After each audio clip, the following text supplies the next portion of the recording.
Alright, how's it going? I'm that ginger photographer. Today's video is all about landscape photography, and it's basically my first ever real go at it using the Canon R6, and I'm going to be using the term landscape photography very loosely throughout this video. There's going to be no tripods here, no ND filters, no sandbags. It's going to be me saying, whoa, look at that mushroom, let's photograph it. I did actually start recording this video yesterday, and I was talking about tips and tricks just in landscape photography when I'd done it, but I don't actually know anything about landscape photography at all, and I felt like a total fraud because I haven't done landscape photography in over 10 years, so it's pretty pointless me trying to tell you what I do when I don't have a clue myself. I've got two things that I want to say before I start. The first thing is, if you see some kids running in front of me during this footage, they are my kids. I'm not chasing them, they are my kids. And secondly, if you're into landscape photography, or if you do landscape photography, I'm quite well aware that some of these pictures, probably all of them, are absolutely terrible, but it's my first real go in over 10 years, so you'll have to forgive me. So in all honesty, I've never really been into landscape photography myself,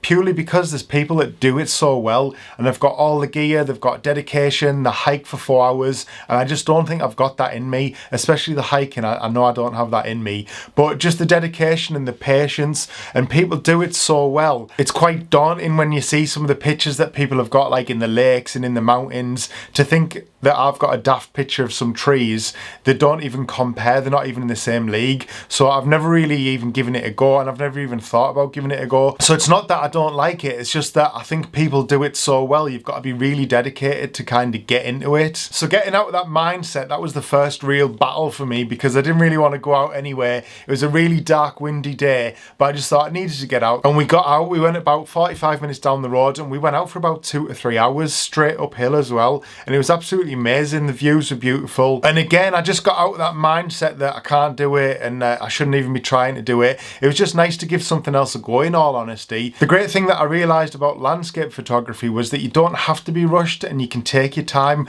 and you're not working for someone else. So if a picture's rubbish, you just don't take it. So if you'd have asked me what lenses I needed for landscape photography, I'd have always assumed that the wider the lens, the better, because if you want to win at landscape photography, you get all the landscape in a scene and you win the prize. But it doesn't seem to be the case, because 5 minutes into this shoot, my 35mm came off my camera and my 135 went on, and that 135 didn't leave my Canon R6 for the rest of the day. It was so much better at isolating subjects, it was so much better at framing a picture that I wanted to be framed, and it was just so much better at almost telling a story, because I was just focusing on that little bit of the scene that I wanted, where compared to the 35mm, it was so wide that it was getting everything in, and where we were, it was just big and flat nothingness. And how many times can you photograph a field? That's why I only stayed on for 5 minutes, because the 35mm, I took a couple of pictures of this field and then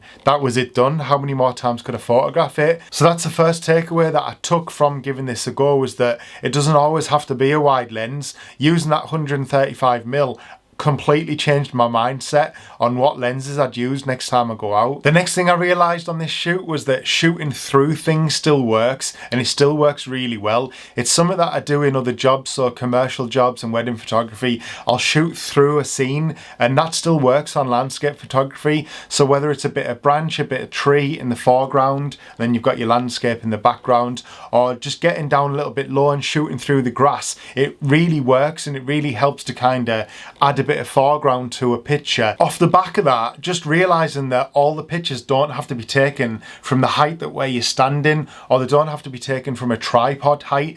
Getting low down, getting the camera low to the ground, that again really helped to add some foreground, and it really helped to add a bit more impact to the pictures. Again, it wasn't something I really thought would work. Didn't really think I'd do it much. I thought everything had to be taken from where you were stood. And plus, if you're going to be out walking for 3 hours, you might as well throw some squats in there to make it even more exciting. The last thing I realised, and this was when I was actually editing my pictures, I much more preferred the pictures where I'd actually cropped the sky out of the scene. I preferred it to feel like those fields and those hills went on forever. So I don't know what you can really take away from that, but I guess the landscape doesn't really mean it has to have the sky and the land in. I don't know. You tell me. But I much more preferred the pictures that were cropped in tight. I thought those were really nice. So I much more preferred the moodier weather when we went out. The clouds were low, it was slightly drizzly, and it was really windy, and I thought it was really moody pictures and really dramatic as well. I think this would have been a much more different shoot had it been clear blue skies and sun and harsh shadows. I don't think I'd have enjoyed it at all, and I think that going out in this weather has actually really helped because the pictures are a lot more dramatic, and I really like that kind of style of photography. I can definitely see the attraction to landscape photography. It was really nice just getting out and doing some pictures for yourself. It doesn't always have to be work, I guess, and I kind of forget that from time to time. In fact, quite often I forget that because I'm that busy with photography for work that I never take time to do it for myself, and this was just a really welcome change. And just getting out walking in nature for 3 hours was great, and it was great for the head as well, in all honesty. If you're into landscape photography, or if you're just starting out in landscape photography, I'd love to know anything that you do as well that kind of makes a difference that other people probably don't realise. For me, I think the biggest one there was it doesn't always have to be a wide lens. You can use those zoomed lenses, and that makes a huge difference. So leave it in the comments if you've got any tips or tricks for other people. I say other people, I really mean me. And I love you so much, and I'll see you in the next video. Love you, bye.